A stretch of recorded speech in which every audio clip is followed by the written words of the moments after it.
네, 코로나가 한창 심해졌을 때 이제 교회로 나오는 것을 나라가 행정적으로 막으면서 뭔가 영상 예배가 당연시 드려지는 시기가 있었죠.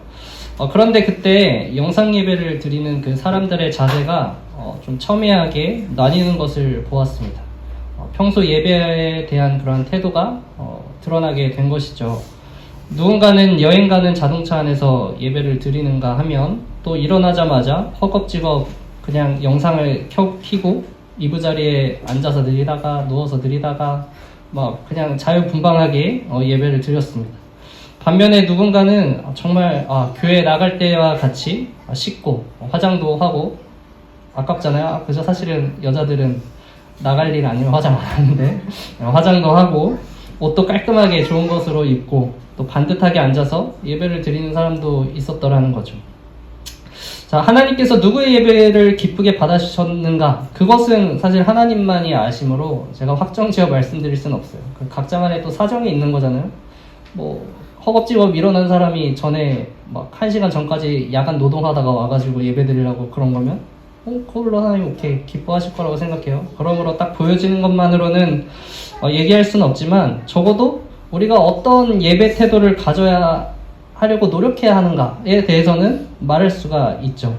당연히 후자 쪽, 정말 진정한 예배로서 비록 영상으로 드리지만 정결하게 성결하게 구분되어서 하나님 앞에 나아가고자 하는 그런 예배에 대한 태도가 우리가 가져야 할 모습인 것이죠. 옛날에 그 만화책으로 된 그런 교훈책 이런 게 있었어요. 제가 어렸을 때 읽은 건데 옛날에 그 2명의 제자가 있었대요. 그래서 2명의 제자가 싸웠습니다. 식사와 공부를 같이 병행할 수 있는가에 대해서 싸웠다고 해요. 2 제자가 결론이 나지 않았어요. 그래서 선생님을 찾아가죠. 선생님, 첫 번째 제자가 물었습니다. 선생님, 공부를 하다가 밥을 먹어도 됩니까? 이렇게 물어봤어요. 그때 선생님이 당연히 안 되지. 공부를 해야지 어떻게 공부를 하면서 밥을 먹을 생각을 하느냐. 이렇게 혼냈다고 합니다. 그러자 이제 다른 제자가 다시 물었습니다. 선생님, 밥 먹을 때 공부해도 되나요? 이렇게 물은 거예요. 당연히 선생님은 그럼 되지. 공부를 한다는데 밥 먹든 뭘 하든 공부만 하면 장땡 아니냐. 된다. 이렇게 얘기를 하셨다고 합니다. 이 말장난 같은 이야기에 나름 중요한 메시지가 들어있습니다. 사실 모든 일에는 더 가치 있는 것이 존재한다라는 것이죠. 이 선생에게 있어서 공부라고 하는 것은 다른 그 어떤 것보다도 특히 오늘 얘기에서는 식사보다도 사실은 더 가치 있는 일이었기 때문에 공부를 하는 중에 딴짓을 하는 건 안 되지만 딴짓을 하는 중에는 공부를 해도 된다라는 것이죠. 자, 여행 중에 예배를 드리는 자 혹은 일어나자마자 영상으로 예배를 드리는 자는 사실 좀 전 이야기 속에 식사 중에 공부를 하는 사람과도 같아요. 그래서 이렇게 질문하죠. 이런 사람들은 여행 중에 예배 드려도 되죠? 잠자다가 예배 드려도 되죠? 어때요? 그러면 됩니다. 사실 돼요. 됩니다. 그런데 안타까운 건 이 사람의 삶에 예배가 라고 하는 것이 다른 것과 비교해서 특별한 가치를 가지는 것은 아니에요. 여행이 예배보다 더 중요하고 또 예배보다 잠자는 게 사실 더 중요한 사람인 것이죠. 이들에게 예배란 요리에 비교하면 메인 재료가 아니라 조미료에 불과한 것에 불과합니다. 신앙생활에 있어서 양심이 찔리는 것을 그나마 마무리하기 위한 탁 뿌리는 조미료, 그 한 줌의 조미료에 불과한 것이죠. 그렇게 이 사람들에게는 더 많은 것들이 허락된 것처럼 보여요. 맞잖아요? 여행도 갈 수 있는 것 같고 뭔가 친구들을 만나러 가도 될 것 같고 하지만 이들이 정작 놓치고 있는 것은 예배를 온전히 누리지 못하는 삶을 살아가고 있다고 하는 것이죠. 나의 다른 일정을 위해 예배라고 하는 것은 얼른 지나가 버렸으면 좋겠다. 빨리 끝나고 빨리 나가서 이제 친구들 만나서 에버랜드 뭐 좋은데 어디가 제일 좋은지 모르겠어요. 요즘 어디가 핫한지 모르겠지만 친구들하고 갈 수 있다. 빨리 끝나라 하는 그러한 시간에 불과한 것이 되어버리는 것이죠. 근데 반면 예배가 중심인 자의 삶은 제한된 것이 많아 보이죠. 할 수 없는 것이 많아 보입니다. 예배 드리는 중에 여행 가도 되나요? 예배 드리다가 자도 되나요? 안 돼요. 절대 안 됩니다. 그런데 이 질문의 중심에는 그 사람이 예배가 삶의 중심인 거예요. 내가 예배를 드린 중에 딴 걸 해도 되나? 내가 예배 중에 뭔가를 해도 되나? 예배 중심적으로 이 사람이 생각을 하는 겁니다. 예배를 중심으로 움직이는 거죠. 이들에게 있어서는 그렇기 때문에 이런 질문하는 게 좀 못마땅해 보일 수 있지만 그래도 그 삶 자체는 예배를 중심으로 살고자 하는 그 노력, 그리고 예배를 더 가치 있는 것으로 여기는 그 사람의 태도가 나타나 있는 것이죠. 과거 그러신 선배님들이 있었어요. 믿음의 선배님들. 지금은 많이들 돌아가셨지만 예배를 위해서 정말 그 온 힘과 마음을 쏟으시는 분들이 있어요. 막 한복을 딱 주일날 다 다려가지고 깨끗하게 입고 오고, 또 전날 목욕탕을 꼭 갔다 오세요. 다 갔다 와서 목욕 재개를 하시고, 주일날 헌금도 그냥 안 주죠. 은행 가서 탁 새 돈 탁탁탁탁 바꿔가지고 이거 헌금할 거 봉투에 딱 넣어서 이제 속 이렇게 쫙 저고리에 딱 넣어서 가지고 오십니다.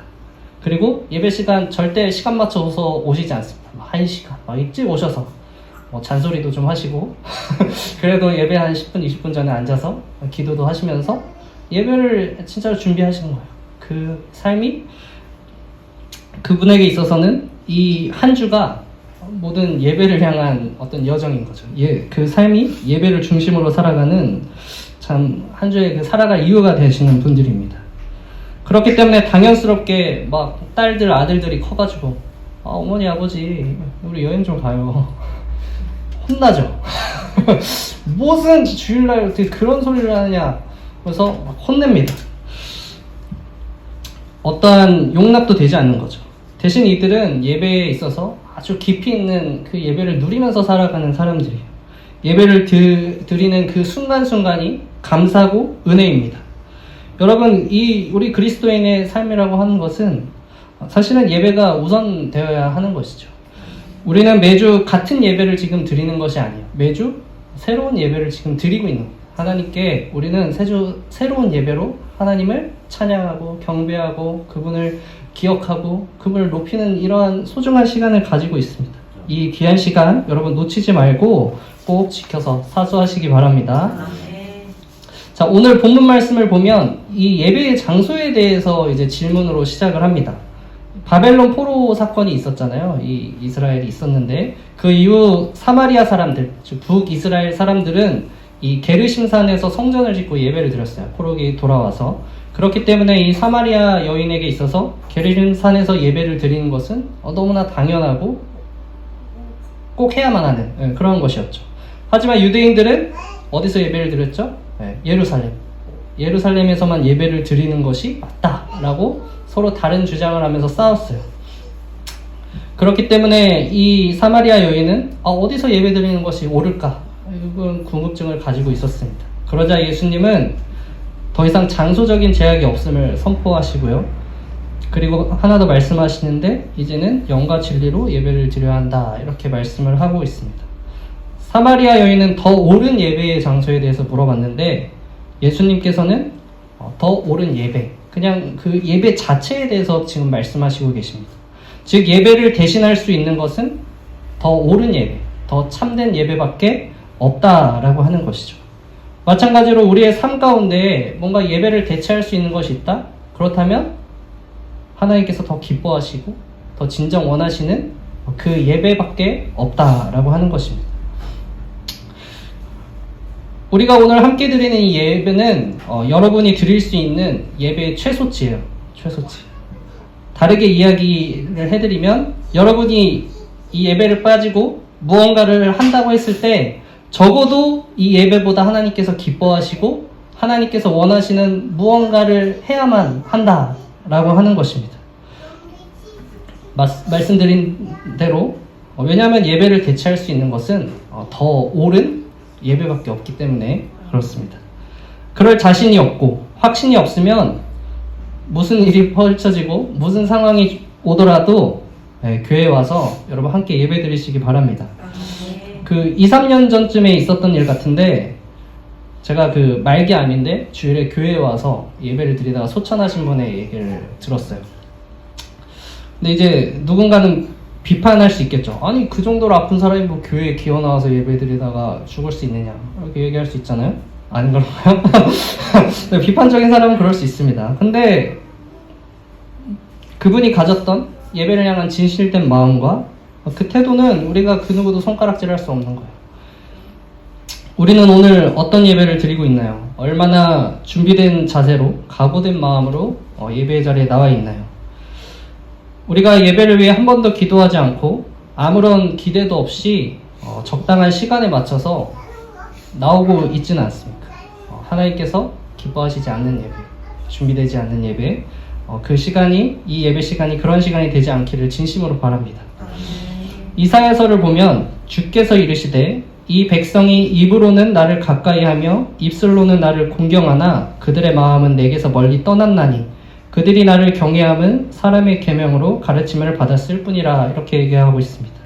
그저 예배 시간이 순서에 맞춰서 같이 고백하니까 고백하고 찬양하니까 찬양하고 기도하니까 기도하는 그러한 시간이 아니라 진심으로 하나님을 원하고 바라고 내 마음을 온전히 하나님께 드리기는 그런 여러분들 되시기를 다시 한번 축복드립니다.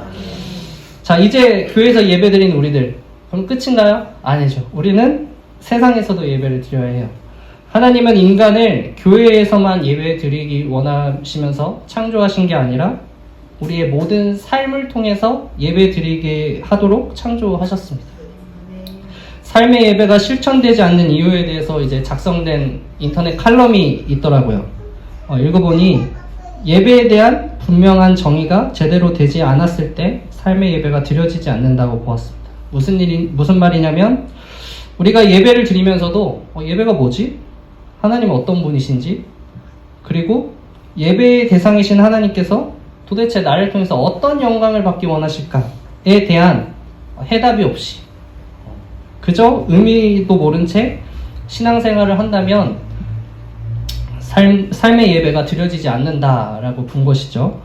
또 하나님이 우리를 창조하신 목적이 예배를 받으시기 위함이다 라고 하는 그 가장 기본적이고 성경적인 예배의 정의조차 인식하지 못하고 살아갈 때라고 합니다.